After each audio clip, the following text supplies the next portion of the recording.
Assalamualaikum warahmatullahi wabarakatuh. Perkenalkan, nama saya Aisyah Nadia Rizky dengan nomor PP 2020 13028 dari Prodi Tarbet.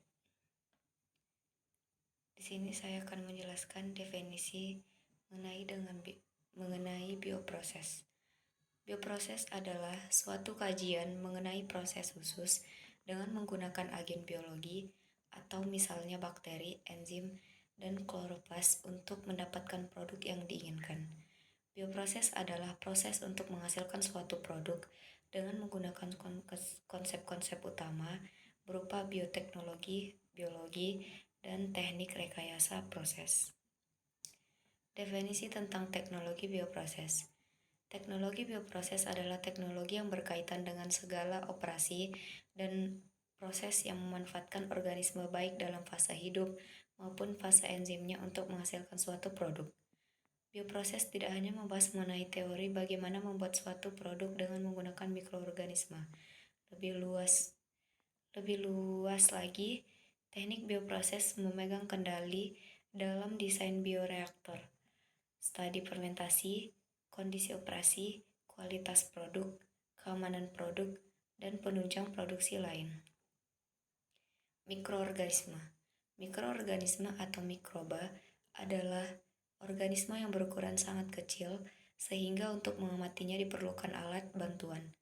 Mikroorganisme disebut juga organisme mikroskopik. Mikroorganisme seringkali bersel satu atau uniseluler maupun bersel banyak atau multiseluler. Namun, beberapa protista bersel tunggal masih terlihat oleh mata telanjang dan ada beberapa spesies multisel tidak terlihat mata telanjang. Virus juga termasuk ke dalam mikroorganisme meskipun tidak bersifat seluler. Enzim dan sifat-sifat enzim. Enzim adalah biokatalisator organik yang dihasilkan organisme hidup di dalam protoplasma yang terdiri atas protein atau suatu senyawa yang berikatan dengan protein. Sifat protein 1. Enzim hanya mengubah kecepatan reaksi. Jadi, enzim tidak mengubah produk akhir yang dibentuk atau mempengaruhi keseimbangan reaksi, hanya meningkatkan laju suatu reaksi. 2. Enzim bekerja secara spesifik, maka itu enzim hanya mempengaruhi substrat tertentu. 3. Enzim merupakan protein. Fermentasi. Fermentasi adalah proses produksi energi dalam sel, keadaan anaerobik atau tanpa oksigen, yang menghasilkan perubahan biokimia organik melalui aksi enzim. Fermentasi adalah suatu bentuk respirasi anaerobik secara umum. Namun, ada definisi yang lebih tepat yang mendefinisikan fermentasi sebagai respirasi dalam lingkungan anaerobik tanpa kehadiran akseptor elektron eksternal. Contoh fermentasi dapat ditemui dalam pembuatan roti, minuman anggur atau bir, dan pembuatan keju. Substrat. Substrat biasanya adalah spesies kimia yang diamati dalam suatu reaksi kimia yang secara alamiah adalah organik dan bereaksi dengan reaksi menghasilkan suatu produk. Dalam sintesis kimia dan kimia organik, substrat adalah bahan kimia yang menjadi subjek untuk dimodifikasi. Dalam biokimia, suatu substrat enzim adalah material yang menjadi sasaran aksi suatu enzim. Ketika merujuk kepada prinsip Le Chatelier, substrat adalah reaksi yang konsentrasinya berubah. Istilah substrat sangat tergantung konteksnya. Bioreaktor. Bioreaktor atau dikenal juga dengan nama fermenter adalah sebuah peralatan atau sistem yang mampu menyediakan sebuah lingkungan biologis yang dapat menunjang terjadinya reaksi biokimia dari bahan mentah menjadi bahan yang dikehendaki.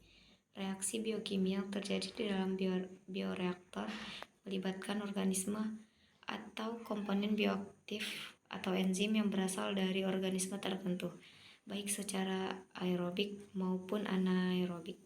Sementara itu, agensia biologis yang digunakan dapat berada dalam keadaan tersuspensi atau terimobilisasi.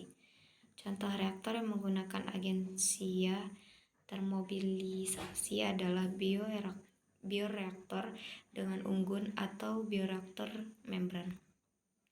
Fermentor adalah suatu alat yang digunakan untuk menjalankan suatu proses fermentasi. Fermentor dilengkapi dengan peralatan mekanik dan elektrik.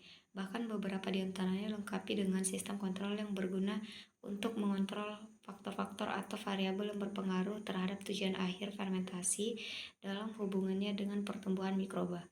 Variabel yang dimaksud adalah pH, suhu, oksigen terlarut, kekeruhan media, buih yang terbentuk, dan sebagainya. Kelebihan aplikasi bioproses: 1. Kondisi operasi yang standar. 2. Spesifik. 3. Efektivitas. 4. Sumber terbarukan. 5. Rekombinan teknologi DNA. Kekurangan aplikasi bioproses: 1. Hasil produksi kompleks. 2. Kondisi lingkungan yang encer. 3. Kontaminasi. 4. Variabilitas. Menggunakan enzim sebagai katalis. Pembentukan dadi atau koagulasi ranet adalah reaksi yang terjadi pada penambahan enzim renin atau pada susu. Pada reaksi ini, sebagai substrat adalah protein dan enzim adalah renin. Produknya berupa 2 polipeptida yang telah terbentuk melalui pemecahan substrat peptida yang lebih besar. 2. Dekomposisi kimia hidrogen peroksida yang dilakukan oleh enzim katalis. E tambah S menjadi ES, lalu berubah menjadi EP dengan reaksi yaitu E ditambah P, di mana E adalah enzim, S adalah substrat, dan P adalah produk. Teori kunci gembok. Salah satu teori original untuk memahami kinetika Brown dengan mudah adalah teori kunci gembok. Konsep utama dari hipotesis ini adalah terdapatnya topografi, yakni suatu lubang struktural antara enzim dan substrat. Di bawah ini adalah gambar dari teori kunci gembok. Sekian dari hasil presentasi saya. Apabila ada yang salah, saya memohon maaf. Assalamualaikum warahmatullahi wabarakatuh.